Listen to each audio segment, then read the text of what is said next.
Good morning everyone or magandang umaga sa inyong lahat. Ang isi-share ko ngayon sa inyo is magpapalipad ako ng aking drone at ipapakita ko sa inyo yung home province at saka home city.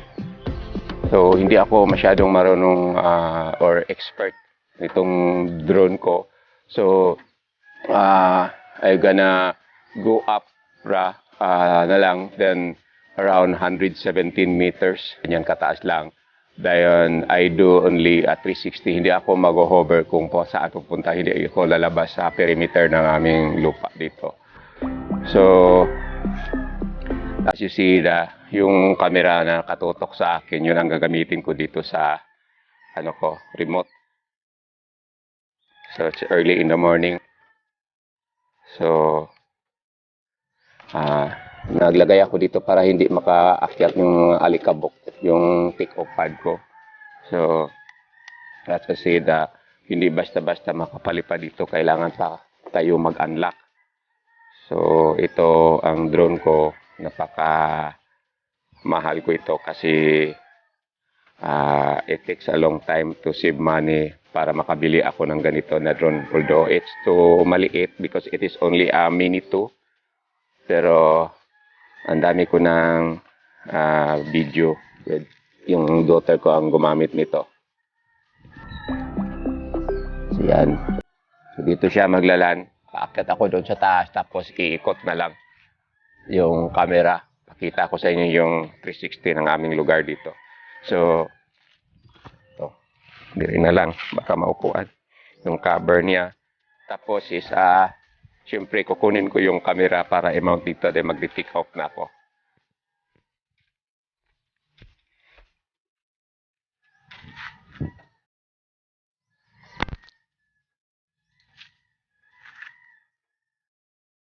Tap muna ako, lilipat na ako sa DJI apps para makapag-pick up na ako.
So tapos na ako magpapalipad ng aking drone. Hopefully maganda yung kuha sa camera ko. So itong hindi tayo masyadong makapalipad ng ating drone, kaya ang ginawa ko is akyat lang sa taas, then around 117 meters.